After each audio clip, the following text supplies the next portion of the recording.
गुरुदेव सियाग सिद्ध योग ध्यान की विधि। आरामदायक स्थिति में बैठ जाएं और कुछ समय के लिए गुरुदेव के चित्र को ध्यान से देखें।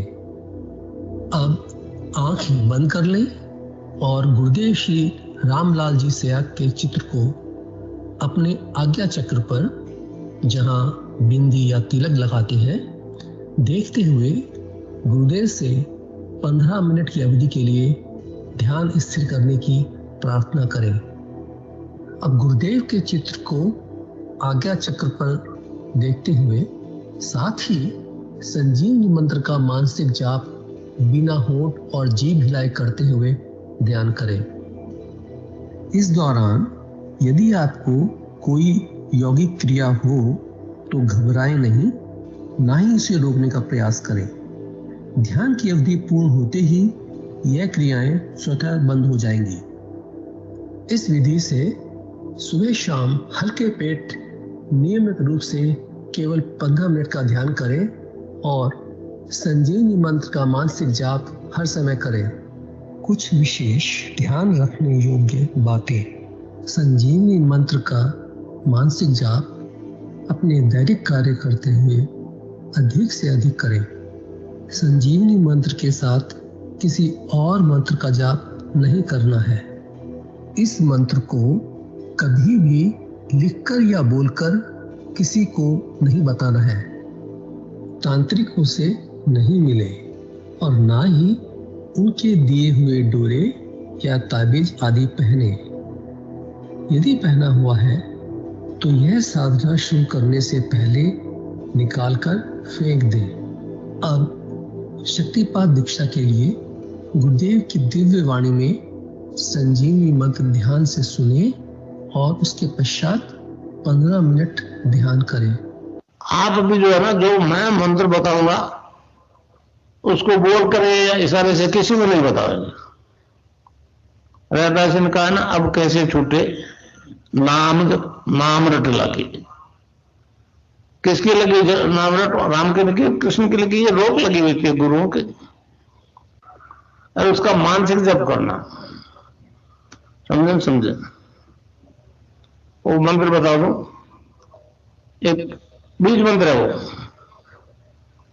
अब बरगद का पेड़ का बीज राई के दाने जितना होता है, किलोमीटर में फैलेगा, उसका होता है एक शब्द क्लीन शब्द, क्या आधा ला में मिलावा, बड़ी की मात्रा और बिंदी, उसका उच्चारण होगा क्लीन गा।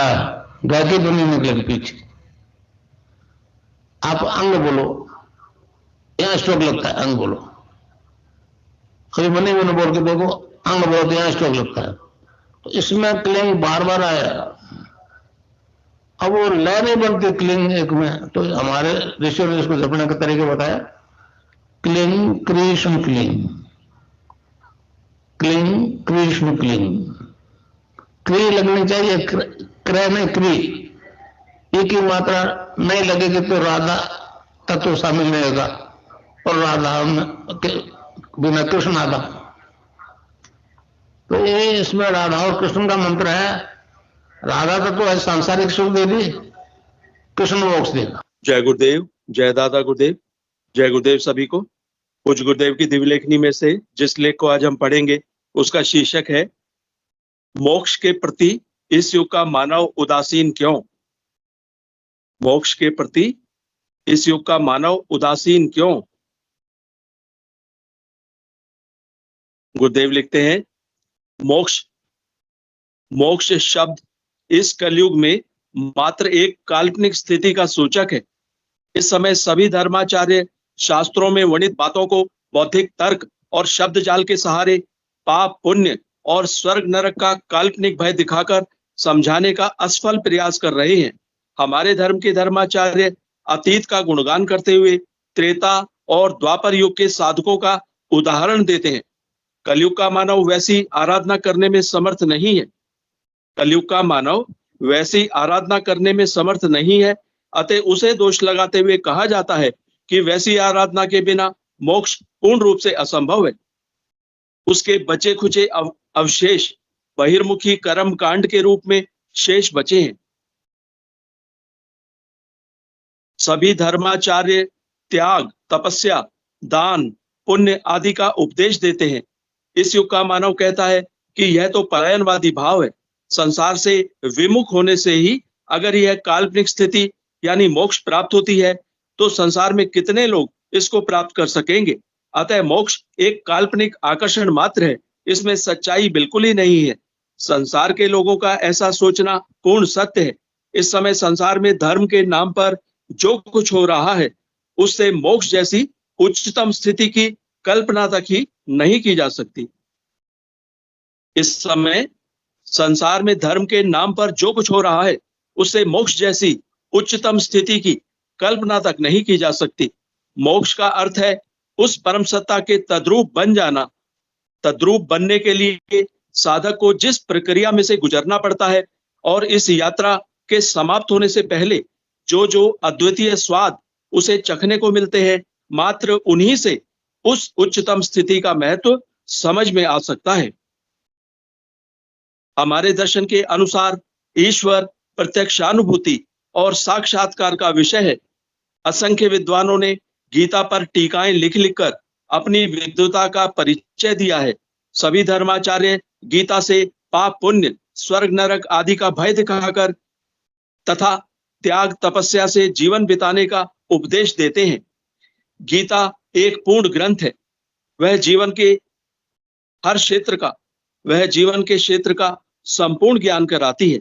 अतः तोड़ मरोड़ कर उससे हर उपदेश देना संभव है, परंतु गीता का रहस्य कुछ और ही है। अगर गीता में से 11वें अध्याय को अलग करके भगवान 36 अध्यायों का, गीता में 18 अध्याय हैं, अगर गीता में से 11वें अध्याय को अलग करके भगवान 36 अध्यायों का उपदेश दे देते, तो भी अर्जुन के कुछ भी समझ में नहीं आता।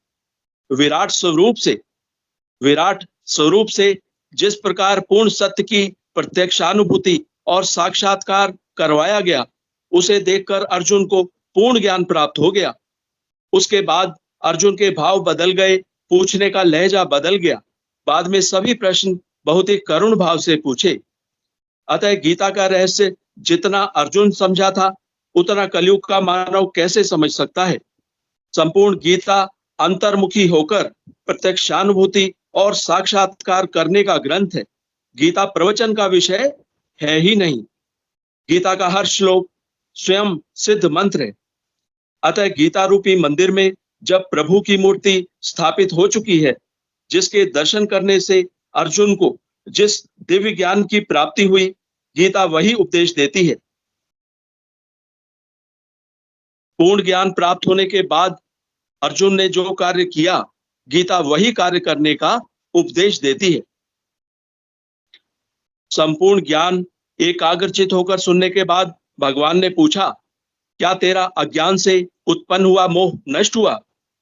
तब अर्जुन बोला, नष्टो मोह स्मृतिर्लब्धा त्वत्प्रसादान्मयाच्युत स्थितोऽस्मि गत संदेहा करिष्ये वचनम तव। 18 विसर्ग 73। अर्थात, हे अच्युत, आपकी कृपा से मेरा मोह नष्ट हो गया है, मुझे स्मृति प्राप्त हुई है। मैं संशय रहित हुआ स्थित हूं और आपकी आज्ञा का पालन करूंगा। इस समय विश्व में पूर्ण रूप से माया का साम्राज्य है। हमारा दर्शन तो ईश्वरवाद का जनक है। जब हमारे धर्माचार्य प्रत्यक्षानुभूति एवं साक्षात्कार के स्थान पर अतीत के गुणगान करके धर्म की इतिश्री कर रहे हैं, तब पैगंबरवादी धर्मों को दोष देना व्यर्थ है। जब हमारे धर्माचार्य प्रत्यक्षानुभूति एवं साक्षात्कार के स्थान पर अतीत के गुणगान करके धर्म की इतिश्री कर रहे हैं, तब पैगंबरवादी धर्मों को दोष देना व्यर्थ है। माया को जीत पाना कितना कठिन है। इस संबंध में भगवान श्री कृष्ण ने गीता के 7वें अध्याय के 14वें श्लोक में कहा है, देवी हेषा गुणमयी मम माया दुरत्यया मामेव ये प्रपद्यन्ते माया में ताम तरन्ति ते। 7 विसर्ग 14। अर्थात, क्योंकि यह अलौकिक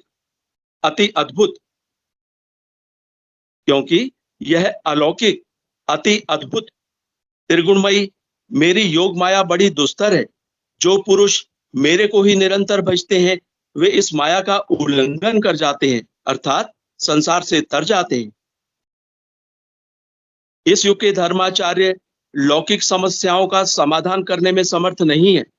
अलौकिक समस्याओं के समाधान की तो कल्पना ही नहीं की जा सकती है। मोक्ष प्राप्ति के लिए 6 चक्रों और तीनों ग्रंथियों का भेदन करने के साथ साथ आज्ञा चक्र भेदन जैसा सर्वाधिक कठिन कार्य करने के बाद सच्चिदानंद घन यानी सच्चिदानंद घन पर ब्रह्म के जगत में प्रवेश करना पड़ता है। इस जगत में माया नाम की कोई वस्तु नहीं है, परंतु फिर भी प्रभु का दिव्य आनंद साधक को मस्त बना देता है। साधक उस आनंद के कारण सुध बुध भूल जाता है। अगर गुरु ना चेतावे तो वह आनंदमय कोश और चित्तमय कोश का भेदन करके सत्यमय कोश अर्थात सहस्त्रार्थ में पहुंचने का प्रयास ही नहीं कर सकता। गुरुदेव कहते हैं, मेरे कई साधक काफी समय तक उसी स्थिति में स्थिर रहे। मेरे चेताने पर उन्हें सुध आई। वे बोले, गुरुजी, आनंद भी कैसा है कि संसार की सुध बुध भुला देता है।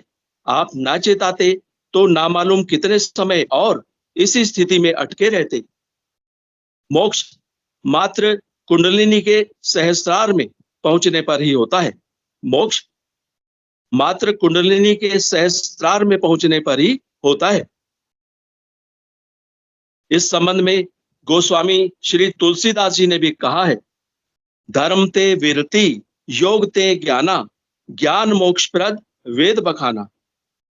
मोक्ष के संबंध में भगवान श्री कृष्ण ने भी गीता में स्पष्ट शब्दों में कहा है, आ ब्रह्म भुवनाल्लोकः पुनरावर्तिनो अर्जुन, ज्ञान मोक्षप्रद वेद बखाना। अर्थात हे अर्जुन, ब्रह्मलोक से लेकर सब लोग पुनरावर्ती स्वभाव वाले हैं, परंतु हे कुंती पुत्र, मेरे को प्राप्त होकर उसका पुनर्जन्म नहीं होता है। मात्र योग से ही सहज समाधि और सहज समाधि से मोक्ष संभव है। मात्र योग से ही सहज समाधि और सहज समाधि से मोक्ष संभव है। योगी की स्थिति का वर्णन करते हुए भगवान ने कहा है, तपस्विभ्योऽधिको योगी ज्ञानिभ्योऽपि मतोऽधिकः कर्मिभ्यश्चाधिको योगी तस्माद्योगी भवार्जुन। 6:46। अर्थात भगवान कहते हैं, क्योंकि योगी तपस्वियों से श्रेष्ठ है और शास्त्र के ज्ञान वालों से भी श्रेष्ठ माना गया है तथा सकाम करने वालों से भी योगी श्रेष्ठ है। इससे हे अर्जुन, तू योगी हो। भगवान कहते हैं, क्योंकि योगी तपस्वियों से श्रेष्ठ है और शास्त्र के ज्ञान वालों से भी श्रेष्ठ माना गया है तथा सकाम कर्म करने वालों से भी योगी श्रेष्ठ है। इससे हे अर्जुन, तू योगी हो। इस समय योग संसार से प्राय लुप्त हो गया है।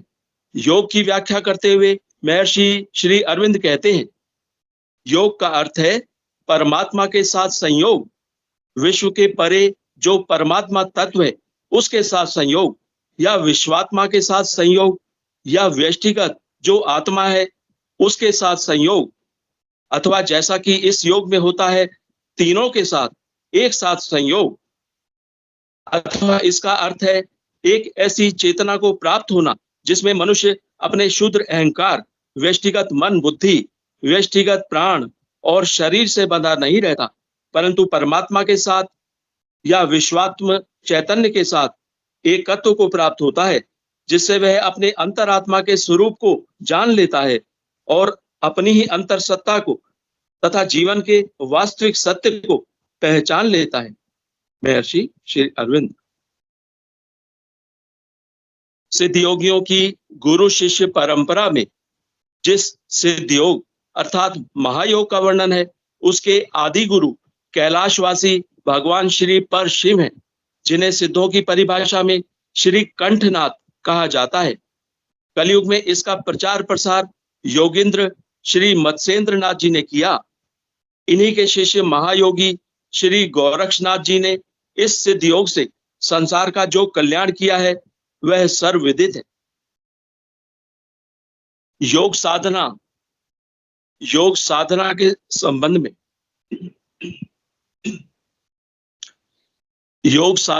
के संबंध में गोरक्ष शतक में कहा है, द्विज सेवित शाखास्य श्रुति कल्पतरहु फलम शमनम भव तापस्य योगम भजत सत्तमः। गोरक्ष शतक 6। अर्थात वेद कल्पतरु है। जिस तरह कल्पतरु की शाखाएं पक्षियों के आश्रय स्थान है, ठीक इसी तरह द्विजों द्वारा वेद की शाखाओं का परिशीलन किया जाता है। वेद रूपी कल्पतरु का अमर फल योग है।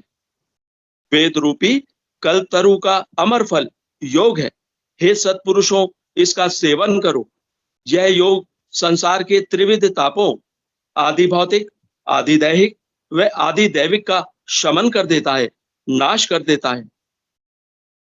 यह योग संसार के त्रिविध तापों आदि भौतिक, आदि दैहिक व आदि दैविक, जिसे गुरुदेव ने कहा था आपकी अंग्रेजी भाषा में फिजिकल डिसीज, मेंटल डिसीज और स्पिरिचुअल डिसीज का शमन कर देता है, नाश कर देता है।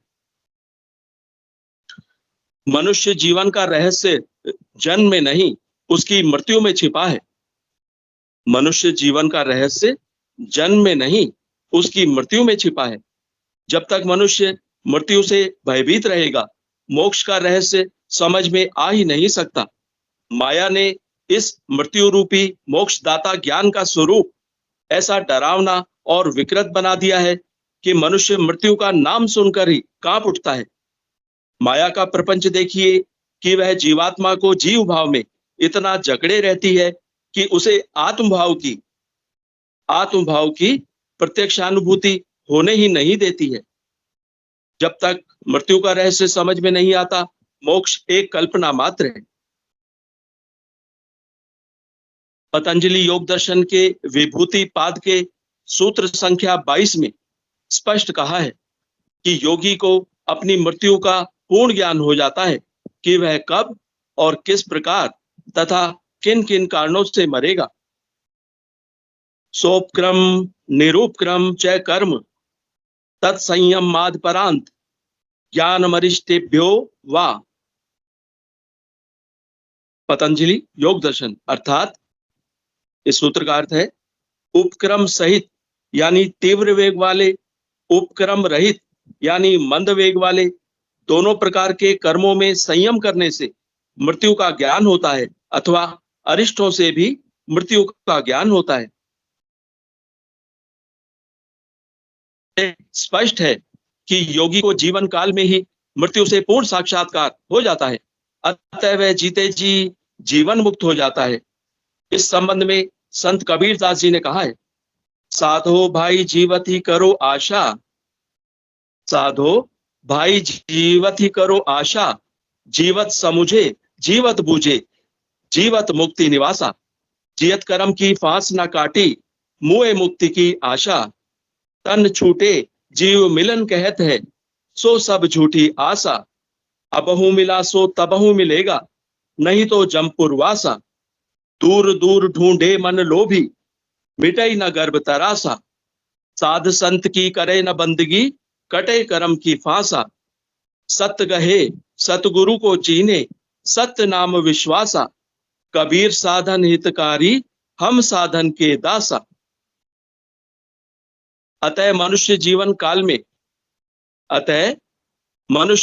काल में ही मृत्यु से साक्षात्कार कर लेने के बाद, अर्थात मृत्यु का रहस्य जान लेने के बाद जब वह समय आता है, तो मनुष्य मृत्यु का स्वागत करके उसका वरण करता है, क्योंकि वह अपने जीवन काल में ही अच्छी प्रकार समझ लेता है कि यह अंतिम जीवन है।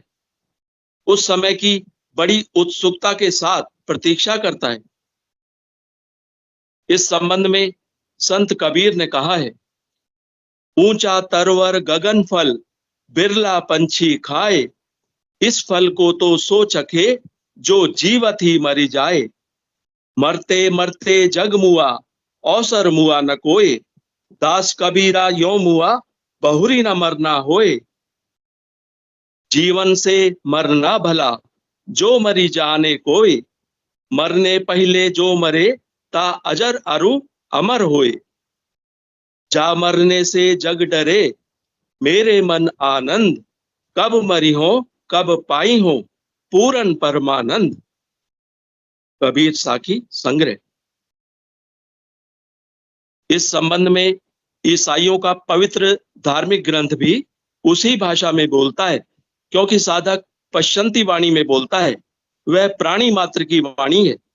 अतः बाइबल के प्रकाशित वाक्य 2 विसर्ग 11 में कहा है, जिसके कान हो वह सुन ले कि आत्मा कलीसियाओं से क्या कहता है।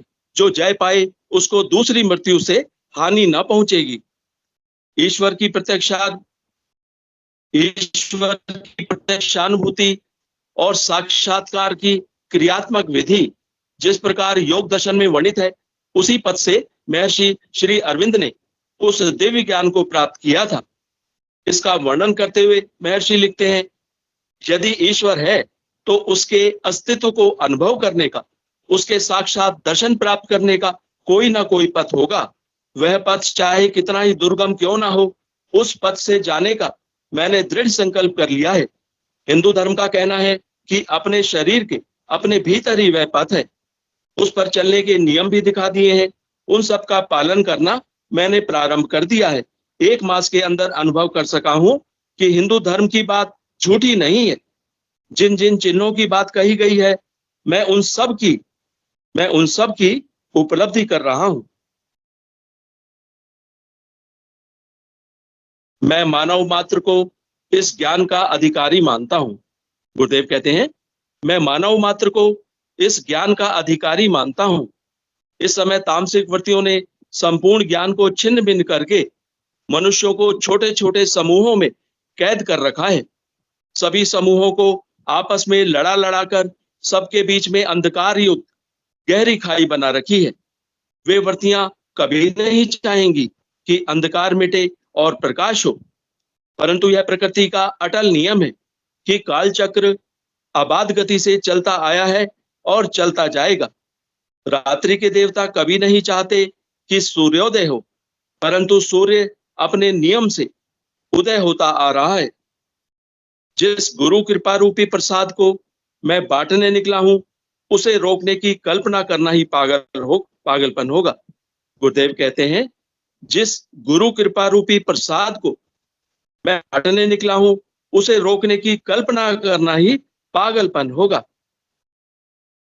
जय गुरुदेव, जय दादा गुरुदेव, जय गुरुदेव सभी। जय गुरुदेव भगवान जी। सभी गुरु भाई एवं गुरु बहनों का माइक एवं कैमरा इनेबल कर दिया गया है। कृपया मंच संचालन की कार्यभार प्रारंभ करें गुरु भाई जी। जय श्री गुरुदेव। जय गुरुर्ब्रह्मा गुरुर्विष्णु गुरुर्देवो महेश्वर गुरुर् साक्षात परब्रह्म तस्मै श्री गुरुवे नमः। अध्यात्म विज्ञान सत्संग केंद्र जोधपुर के संस्थापक एवं संरक्षक समर्थ संत गुरुदेव श्री रामलाल जी सियाग और दादा गुरु बाबा श्री गंगाई नाथ जी योगी के चरण कमलों में अनंत कोटि से वंदन करते हुए इस ऑनलाइन ध्यान योग शिविर में आप सभी गुरु भाई बहनों का हार्दिक स्वागत अभिनंदन है। गुरुदेव का यह कार्यक्रम प्रतिदिन सुबह 5 से 5:30 बजे तक संचालित होता है, जिसमें 5 से 5:15 बजे तक गुरुदेव की दिव्य वाणी में स्पीच चलाई जाती है। 5 से 5:30 तक सभी गुरु भाई बहन मिलकर सामूहिक ध्यान करते हैं। ठीक इसी प्रकार से प्रतिदिन 7:30 बजे से 8:30 बजे तक यह कार्यक्रम संचालित होता है, जिसमें गुरुदेव की दिव्य वाणी में स्पीच सुनी जाती है, सामूहिक मंत्र जाप होता है, सामूहिक ध्यान होता है, गुरुदेव की दिव्य लेखनी का पठन पाठन होता है और उसके बाद में खुला सेशन होता है, जिसमें कोई भी गुरु भाई बहन मंच के ऊपर अपनी उपस्थिति प्रदान करके अपने शंका, कोई प्रश्न है, कोई जिज्ञासा है, कोई अनुभूति है, उसको शेयर करते हैं। गुरुदेव का तीसरा कार्यक्रम प्रत्येक रविवार को प्रातः 9 बजे छोटे बच्चों के लिए आयोजित किया जाता है, जिसमें छोटे बच्चों को ध्यान करा करके उनकी अनुभूतियों को शेयर किया जाता है। कार्यक्रम को आगे बढ़ाते हुए आमंत्रित करता हूँ, कोई भी गुरु भाई बहन अपने विचार मंच के ऊपर साझा करना चाहें तो कृपया हैंड रेज करें और मंच के ऊपर अपनी उपस्थिति प्रदान करें। कोई अनुभूति शेयर करना चाहें, कोई प्रश्न हो, कोई जिज्ञासा हो, किसी प्रकार की कोई बात रखना चाहें तो कृपया हैंड रेज कीजिए, तो अपनी उपस्थिति प्रदान कीजिए, अपनी वार्ता रखिए। गुरुदेव का यह जो दिव्य कार्यक्रम है सिद्ध योग, इसमें गुरुदेव के आदेश अनुसार सुबह शाम 15-15 मिनट हमको ध्यान करना होता है। इसके अलावा सघन मंत्र जाप करना होता है। सघन मंत्र जाप करते हुए जब गुरुदेव के चरण कमलों में बैठ करके हम प्रार्थना करते हैं तो आध्यात्मिकता के पथ को हम पार करते हुए गुरुदेव के चरणों तक पहुंच जाते हैं। तो उससे किसी भी प्रकार का चाहे रोग हो, चाहे एड्स हो, चाहे कैंसर हो, लाइलाज बीमारी हो, जैसा कि गुरुदेव ने दिव्य लेखन में भी बताया कि फिजिकल, मेंटल, स्पिरिचुअल तीनों प्रकार के तापों से मुक्ति मिल जाती है। चाहे वो पूर्व जन्म का हो, चाहे इस जन्म का हो, चाहे डॉक्टर ने उसको असाध्य बता दिया हो, तो सभी प्रकार के तापों से, सभी प्रकार के रोगों से, सभी प्रकार के दोषों से मुक्ति मिल जाती है और हम आध्यात्मिक पथ के ऊपर, जिसे कि सेल्फ रियलाइजेशन कहते हैं या जिसको वैदिक भाषा में मोक्ष प्राप्ति करना कहते हैं, उस तक पहुंच जाते हैं। क्योंकि मनुष्य का अंतिम लक्ष्य है इस 84 लाख योनियों के चक्कर से छूट करके तो गुरुदेव के चरण कमलों में मोक्ष की प्राप्ति है। ये सब गुरुदेव कर रहे हैं, सेल्फ रियलाइजेशन भी करवा रहे हैं और सभी प्रकार के रोग और दोषों से मुक्ति भी प्रदान कर रहे हैं। बशर्ते कि हम गुरुदेव के दर्शन से जुड़ करके सुबह शाम 15-15 मिनट ध्यान करें, सघन मंत्र जाप करें। चलिए, कोई भी गुरु भाई बहन अपनी उपस्थिति दर्ज कराना चाहें तो कृपया हैंड रेज कीजिए। कोई नए गुरु भाई बहन जुड़े हों तो उनसे निवेदन है कि कृपया अपना परिचय दें, गुरुदेव से कैसे जुड़ना हुआ, कब जुड़े, किस कारण से जुड़े। पुराने गुरु भाई बहन जो अपने विचार रखना चाहे तो उनका स्वागत है, वरना फिर मैं विनोद जी गुरु भाई से निवेदन करूंगा कि कोई किसी गुरु भाई की अनुभूति आप उसका वाचन करें। जब तक कोई गुरु भाई बहन हैंड रेज नहीं कर लेते हैं, मंच के ऊपर अपने विचार साझा नहीं करते। विनोद जी गुरु भाई जी। जय गुरुदेव, जय दादा गुरुदेव, जय गुरुदेव सभी को। ये श्री जवाहरलाल बोहरा जी गुरु भाई हैं। इनकी अनुभूति है कैंसर और हेपेटाइटिस बी से मुक्ति। इनका पता है Jawaharlal Bohra, care of Sultan Singh ji Charan, opposite कुमारों का मंदिर, first B road, Sardarpura, Jodhpur, Rajasthan. इनसे इनकी अनुभूति जो है इंटरव्यू के आधार पर है। इनसे प्रश्न पूछा गया, आप क्या कार्य करते थे और कहां पर? गुरुभाई ने जवाब दिया, मुंबई में शेयर मार्केट में दलाली का कार्य करता था तथा मैं फलौदी का पुष्करना ब्राह्मण हूं। मुंबई में मेरा अच्छा कारोबार चल रहा था। प्रश्न पूछा गया, आपको कैंसर के बारे में कब मालूम हुआ? उसके बाद आपने कहां पर चेकअप कराया? गुरुभाई कहते हैं, जब मैं 1997-98 में मुंबई था तो मुझे मुंह के दाईं ओर के गाल में थोड़ी सूजन महसूस हुई। फिर गांठ धीरे धीरे बढ़ने लगी और मैंने डॉक्टर को दिखाया तो डॉक्टर ने कहा कि आपको कैंसर है और 15 दिन के अंदर तो मुझे चारपाई पकड़नी पड़ी। मुंह बिल्कुल बंद हो गया। बॉम्बे हॉस्पिटल ट्रस्ट में चेकअप कराया। 2 महीने तक डॉक्टर NK आप्टे व NH वंका का इलाज चला, कोई फर्क नहीं पड़ा। फिर सुख सागर स्थित उनके प्राइवेट चैम्बर में हमने 2 महीने तक इलाज कराया। लगभग अलग अलग जगह 8 महीने तक ट्रीटमेंट लेते रहे, लेकिन फर्क पड़ने की बजाय रोग बढ़ता ही गया। तंग आकर मेरी पत्नी व घरवाले मुझे जोधपुर ले आए। प्रश्न पूछा गया, जोधपुर में आपने कहां पर इलाज कराया और डॉक्टरों ने क्या कहा? गुरुभाई कहते हैं, जोधपुर आकर मथुरादास माथुर हॉस्पिटल में डॉक्टर अरविंद माथुर को दिखाया। उन्होंने सारी रिपोर्ट देखकर कहा कि आप तुरंत मुंबई चले जाओ, आपको शुरुआती कैंसर है, इसलिए आप मुंबई जाकर इसका तुरंत इलाज कराओ। तो मेरी पत्नी ने कहा कि मुंबई से तो हम लोग जोधपुर आए हैं, अब आप ही कुछ इलाज करो। तो डॉक्टर साहब ने कहा कि यहाँ इनका इलाज संभव नहीं है।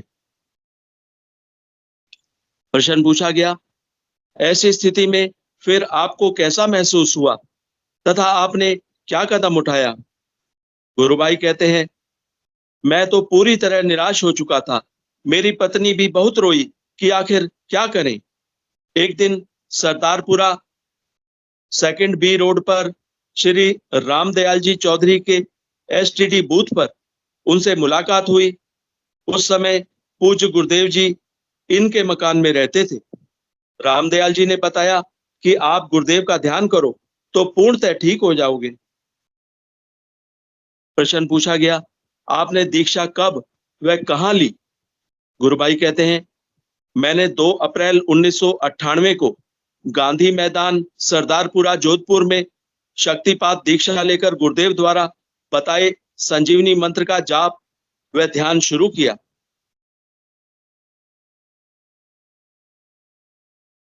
प्रश्न पूछा गया, दीक्षा के बाद आप में क्या परिवर्तन आया? गुरुभाई ने बताया, मैंने गुरुदेव से मंत्र दीक्षा लेकर लगातार मंत्र जाप और सुबह शाम ध्यान शुरू किया। विभिन्न प्रकार की योगी क्रियाएं ध्यान के दौरान होती थी। 27-28 दिन बाद गांठ फूट गई तथा बिना ऑपरेशन किए ही 2 दिन के अंदर सारी गंदगी निकल गई तथा तीसरे चौथे दिन तो मैंने नमक मिर्च सहित खाना खाना शुरू कर दिया, जो पिछले 8 या 9 महीने से केवल जूस के सहारे ही जी रहा था। प्रश्न पूछा गया, क्या वापस डॉक्टर से चेकअप करवाया? गुरुभाई कहते हैं, नाम जाप, संजीवनी मंत्र के नाम जप व ध्यान से मेरे शरीर में अचानक इतना परिवर्तन आया कि हमने 5वीं रोड स्थित डॉक्टर CS कल्ला से YFC करवाई। RP में रिपोर्ट जांच के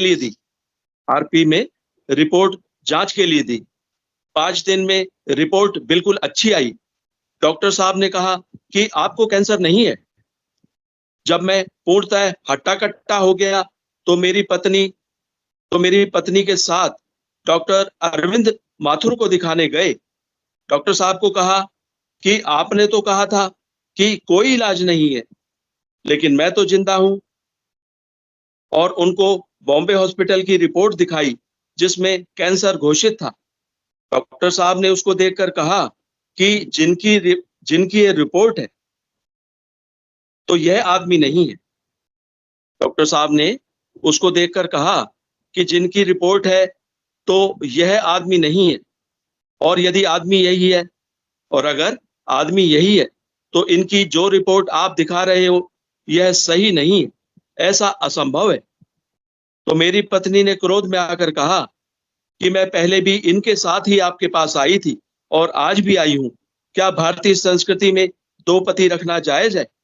और हम लोग अपने घर आ गए। गुरु भाई से पूछा गया, आज आप कैसा महसूस करते हैं तथा आम जन को क्या संदेश देना चाहते हो? ना जाने आपकी तरह कैंसर सहित असाध्य रोगों से कितने लाखों करोड़ों लोग जीवन व मृत्यु के बीच तड़प रहे हैं। गुरु भाई जवाब देते हैं, आज दिनांक 4 मई 2008 को मैं कह रहा हूं कि मेरा यह जीवन गुरु कृपा का ही महाप्रसाद है। क्योंकि भौतिक विज्ञान के हिसाब से तो मेरा जीवन 1998 को ही समाप्त हो चुका था। बीमारी के इलाज में 60-70 हजार रुपए खर्च किए, लेकिन गुरुदेव के चरणों में बिना दवाई के व बिना पैसे के ठीक हो गया। मेरी आमजन से यही राय है कि गुरुदेव से दीक्षा लेकर अपना जीवन सफल बनाओ। आखिरी प्रश्न पूछा गया, क्या आपने कैंसर की नेगेटिव जांच करवाई? गुरु भाई कहते हैं, बीमारी में मेरे गहने व सारी संपत्ति बिक गई। बीमारी के इलाज में मेरे गहने व संपत्ति सारी बिक गई, इसलिए मैं दोबारा जांच नहीं करा पाया। लेकिन आज 10 साल से नेगेटिव जांच व रिपोर्ट के रूप में मैं स्वयं जिंदा बैठा हूं। पूर्ण स्वस्थ व अपने घर का काम काज कर रहा हूं। गुरुदेव श्री रामलाल जी सिया की शक्तिपात दीक्षा से कितना बड़ा चमत्कारिक लाभ हुआ, शायद किसी को भी विश्वास न होगा कि दीक्षा से कैंसर जैसा रोग ठीक हो सकता है। लेकिन मैं जवाहरलाल बोहरा जीता जागता उदाहरण हूं। मेरे लिए तो गुरु जी साक्षात भगवान बनकर ही घर आए। मेरे लिए तो गुरु जी साक्षात भगवान बनकर ही घर आए। तो ये बड़ी दिव्य अनुभूति थी गुरु भाई की। कैंसर और हेपेटाइटिस बी दोनों से मुक्ति। जय गुरुदेव। जय गुरुदेव, जय दादा। बहुत ही दिव्य अनुभूति गुरु भाई बोरा जी की हुई है। और जो व्यक्ति 7-8 महीने से बेड पर था, खाना नहीं खा सकता था, सिर्फ लिक्विड के सहारे जी रहा था, गुरुदेव से दीक्षा लेने के बाद में मात्र 27-28 दिन में वो रोग क्योर हो गया, सारी गंदगी बाहर आ गई। और उसके बाद यहाँ तक कि मिर्च मसाला भी खाना शुरू कर दिया। और सबसे बड़ी बात तो यह है कि गुरुदेव ने जब इनको कहा कि भाई नेगेटिव जांच करा करके मेरे को दो, तो बोरा जी ने ये कहा कि मेरा तो सब कुछ बिक गया है, मेरे पास इतने पैसे नहीं है कि मैं जांच करा सकता हूँ, गुरुदेव आप पैसे भेज दो। तो गुरुदेव ने कहा कि भाई जैसा तू है वैसा मैं ही हूँ पैसे के मामले में। ये गुरुदेव अपने इंटरव्यू में बताते हैं इस तरह का वाकया। इससे हम सोच सकते हैं कि सिद्ध योग कितना महान जन कल्याण कर रहा है लोगों को, उन्हें आनंदमय जीवन जीने हेतु जैसे नए जीवन प्रदान करते हुए जो गुरुदेव के चरण कमलों में आ जाते हैं, संजीवनी मंत्र का सघन आत्मविश्वास के साथ जाप करते हैं, तो निश्चित रूप से उनके जीवन में किसी प्रकार की कोई रोग शोक और कठिनाई परेशानी नहीं होती है। ये हम सब गुरु भाई बहनों का भी अनुभव है। तो उनको आगे बढ़ाते हुए 4 मिनट और शेष हैं अपने पास। कोई भी गुरु भाई बहन जिनको बात रखनी है तो मंच के ऊपर आए और एंगेज करें। तो गुरु बहन को स्पॉटलाइट किया गया था, अगर वो कुछ कहना चाहें तो मैं उनका स्वागत करता हूँ।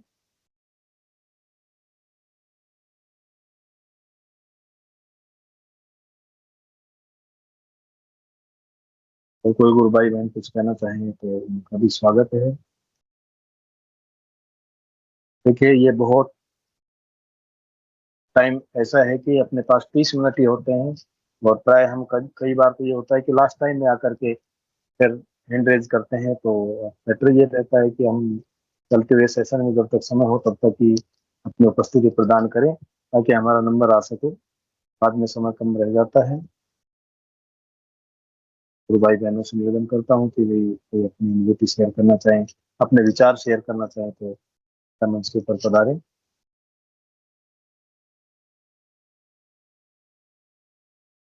निवेदिता आईडी से अगर वो कुछ बोलना चाहें। जय गुरुदेव।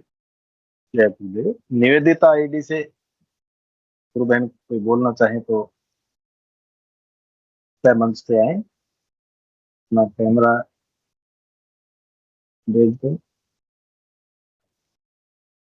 एक वाकया छोटा सा और सुनाना चाहूंगा 2 मिनट का। मेरे गांव के एक प्रधान जी थे, वो गुरु भाई की एक लेबोरेटरी है, गोविंदम लेबोरेटरी, यश शर्मा रोड से है।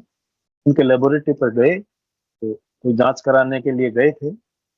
गुरु भाई ने उनको सीडी दे दी कि भाई इसको देखना और करना, तो उसके बाद बात करना। तो मेरा एड्रेस दे दिया कि आपके गांव में सुनील शास्त्री जी भी हैं जो आपके परिवार में। एक दिन उनसे मिलना हो गया, वो आए घर पे, पड़ोस में आए। उन्होंने कहा कि भाई सुनील शास्त्री कौन है? मग साहब नहीं। अच्छा, बोला आप ही हैं रामलाल सियाद के चेले? मग हाँ साहब नहीं है। गुरु भाई इतनी अच्छी बात उन्होंने कही, कम से कम 30-40 आदमी बैठे हुए थे उनके बीच में, कि भाई मैं दावे से कहता हूँ कि आज अगर संसार में भगवान है तो रामलाल सियाद।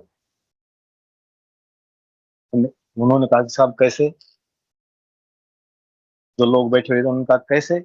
उन्होंने कहा कि भाई मैं डेली का ड्रिंकर था, किसी ना किसी बहाने से मैं 1 पैक 2 पैक पीने लग जाता था, शाम जैसी होती थी। और मैं पीने के बाद में दूसरे दिन ये सोचता था कि ये मेरे से कैसे छूटेगी, लेकिन गुरुदेव का ध्यान करने से एकदम से वो छूट गई। और बोले मैं तो ध्यान करता हूँ तो अब अपन तो सब जानते हैं कि ध्यान करते हैं तो ध्यान में किस किस तरह की अनुभूतियां होती है आनंददायी। तो ये कहते हैं कि मैं तो ऐसा लगता है जैसे मैं ऊपर उड़ रहा हूँ। ये उनकी दिव्य अनुभूतियां थी। मैं आमंत्रित करता हूँ, कोई भी गुरु भाई बहन अपना विचार रखना चाहे तो स्वागत है, वरना सेशन का समय भी हो गया है। मैं हिंगू जी गुरु भाई को आमंत्रित करता हूँ कि इस सेशन को गुरुदेव के चरण कमलों में समर्पित करें। जय गुरुदेव।